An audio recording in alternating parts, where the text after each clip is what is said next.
우리 현대사의 최대 비극 여수 순천 사건의 주동자는 국군 14연대 남로당원 김지회, 홍순석, 지창수입니다.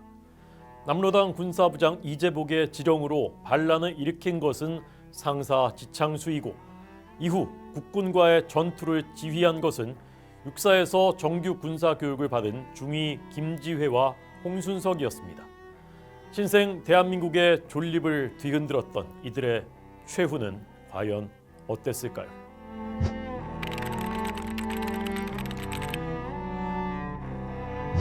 (1925년생으로) 함흥농업학교를 졸업한 김지회는 처음부터 북한이 군 반란의 목적으로 난파한 간첩이었습니다. 김지회는 평양학원 대남반에서 군사교육을 받고 1946년 11월 남하했습니다. 당시 국방경비대의 북로당 프락치 총책은 이병주였습니다. 이병주는 김지회의 함흥중학교 선배였습니다. 1947년 1월 김지회는 이병주의 주선으로 육사 3기로 입교합니다. 국방경비대에서 남로당세가 가장 세했던 광주 4연대 작전정보장교를 거쳐 1948년 6월 4연대 출신이 주축이 된 여수 14연대 창설을 주도했습니다. 김지회와 홍순석은 좌익분자들을 집중적으로 14연대로 끌어들여 이 부대를 좌익의 아성으로 만들었습니다. 1948년 6월 18일 제주 4.3 사건을 진압하던 박진경 연대장이 남로당계 장병들의 암살에 되자 군내 좌익 색출이 시작됐습니다. 14연대장 오동기 소령은 김지회의 구속을 상부에 건의했지만 실행되지 못했습니다. 10월 19일 제주도 출동명령을 거부한 14연대 남로당원들이 반란을 일으킵니다. 반란군과 좌익 세력이 여수, 순천을 시작으로 호남 대부분을 장악하자 국군은 전방부대만 남기고 거의 전군을 투입해 진압에 나섰습니다. 14연대 대전차포 중대장 김지회는 반군을 총지휘해 국군에 맞섰습니다. 언론은 반군을 김지회 군이라 불렀습니다. 김지회 조경순 부부에게는 50만 원이라는 거액의 현상금이 걸렸습니다. 11월 4일 반군은 남원에서 12연대를 격파해 백인기 12연대장이 자결합니다. 대한민국 전복의 위기감마저 감돌 정도였습니다. 그러나 백인엽 부연대장의 지휘로 전열을 가다듬은 12연대는 11월 7일 김지회 부대를 대패시킵니다. 치명적 타격을 입은 김지회는 반란군 잔당과 구례의 좌익 세력을 끌고 백운산을 거쳐 지리산으로 입산해 빨치산이 됐습니다. 빨치산 두목 김지회는 잔인성으로 이름을 떨쳤습니다. 극심한 추위와 배고픔을 못 이기고 도망치는 빨치산들을 김지회는 잔인하게 공개 처형했습니다. 총알도 아깝다며 날카로운 칼로 목을 베어 1명이고 10명이고 잔혹하게 살해했습니다. 언제나 살기가 서려 있는 김지회의 매서운 눈과 무자비한 잔인성에 빨치산들은 공포에 떨었습니다. 1922년생으로 당시 26세, 김지회보다 3살 많았던 홍순석은 홍창표라는 이름으로 불렸습니다. 중국 용정 은진중학교를 나온 홍순석은 만주군 중사 출신입니다. 김지회와 홍순석은 남로당원들의 온상이었던 육사 3기 동기였고 광주 4연대, 여수 14연대 코스도 똑같이 밟았습니다. 14연대 반란 당시 철도 보호 임무로 순천에 파견돼 있던 중대장이었던 그는 부연대장의 반란 진압 명령에 몸이 아프다면서 거부하고 순천경찰서 습격을 준비했습니다.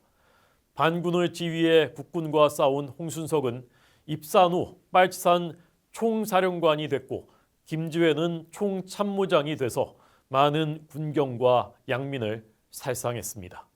1949년 북한의 38선 도발이 잦아지자 국군의 빨치산 토벌부대 일부가 전방으로 이동 배치됩니다. 이를 틈타 김지회, 홍순석은 1949년 3월 21일 빨치산 총병력 500명을 지리산에서 덕유산으로 북상시켰습니다. 그러나 이 과정에서 군경에 이동의 흔적이 포착됐습니다.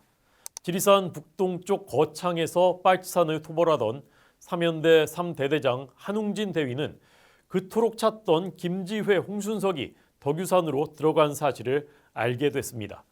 3월 30일 정일권 지리산지구 전투사령관이 부대를 진두 지위에 포위망을 좁혔고 4월 4일 지리산과 덕유산 사이 괴관산 전투에서 빨치산에 치명적 타격을 입혔습니다.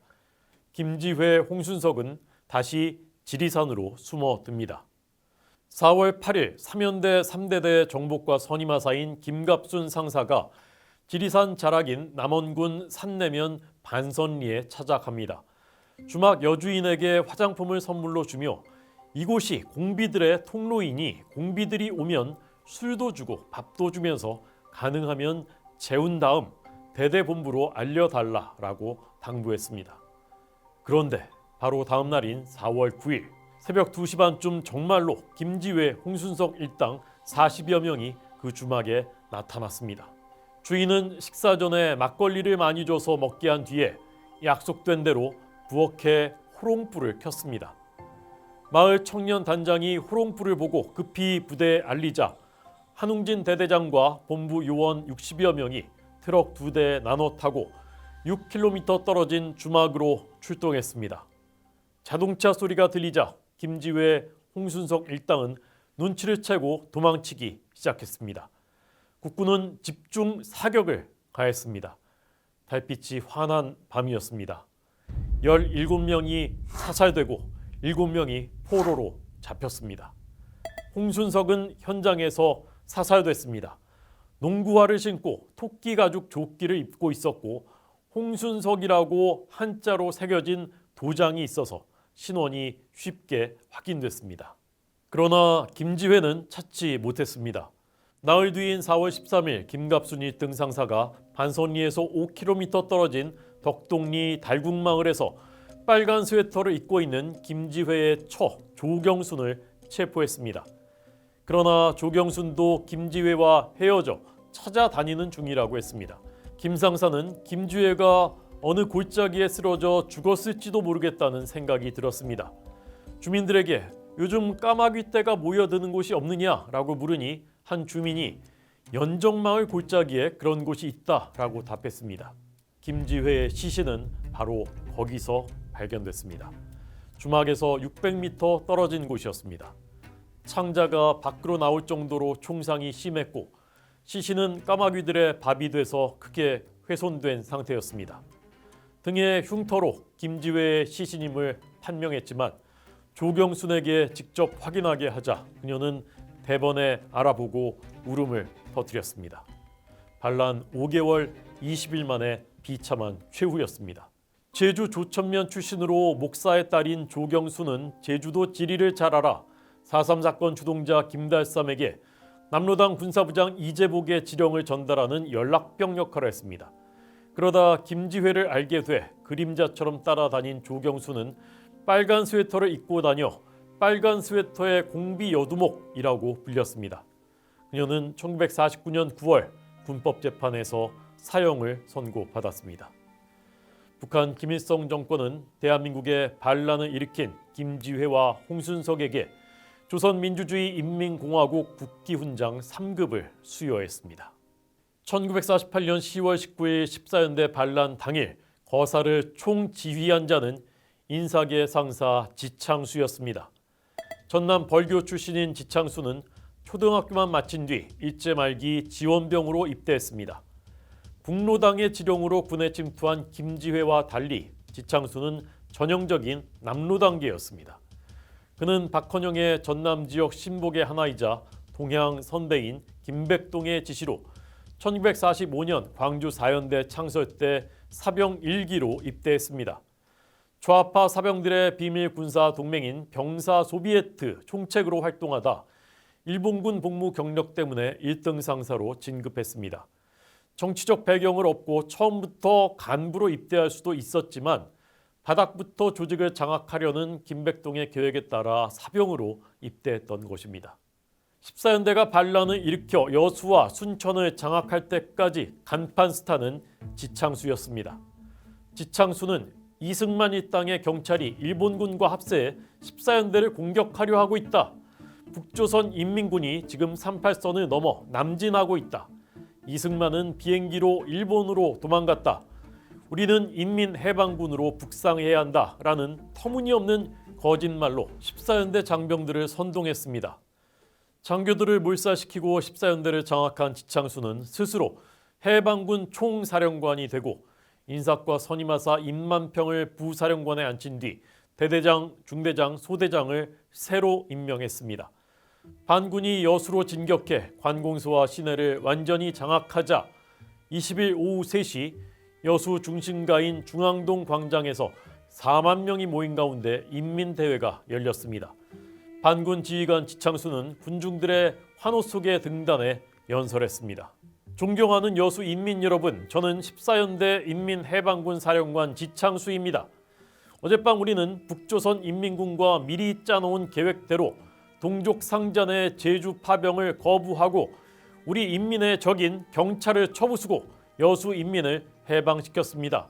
우리가 남쪽에서 밀고 올라가고 북쪽에서 인민군이 밀고 내려오다가 마주치는 그 순간이 바로 조국이 통일되는 순간입니다.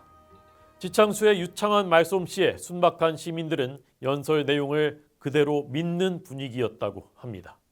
엄청난 참극을 일으킨 지창수는 겉으로 보기에는 그런 일을 저지르리라고 짐작하기 어려운 인물이었습니다.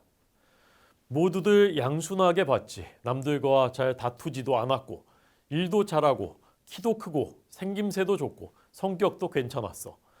당시 뒤에서 조종한 건 김지회나 홍순석 같이 사상에 완전히 물든 사람이고 지창수는 영웅심리도 있고 출세 못한 불만도 있으니 앞에 나서게 된 것 같아. 당시 14연대 인사장교로 지창수와 인사과에서 함께 근무했던 김형훈 예비역 대령의 증언입니다.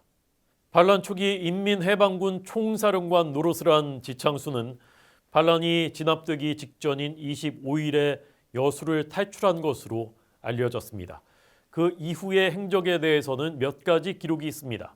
첫째, 1948년 11월 지리산 피악골로 들어가 이현상 부대와 합류해 빨치산이 됐다가 1949년 1월 하동 칠부람 뒷산에서 생포됐다. 지창수의 집안은 광주의 유명한 부호라 재력으로 사형을 면하고 무기징역을 선고받았지만 1950년 6.25 전쟁 발발 후 감옥에서 처형됐다. 둘째, 14연대 반란 후 10일 만인 10월 말 김종갑 소령이 지휘하는 6연대 3대대의 벌교 반란군 소탕 때 죽었다.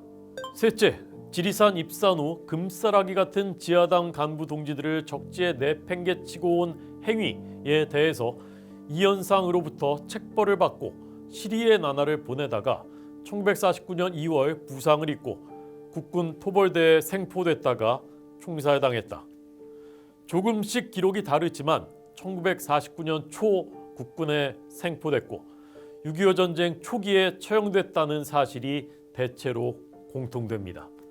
대한민국에 반란을 일으키고 수많은 양민을 무고하게 죽인 죄값이었습니다.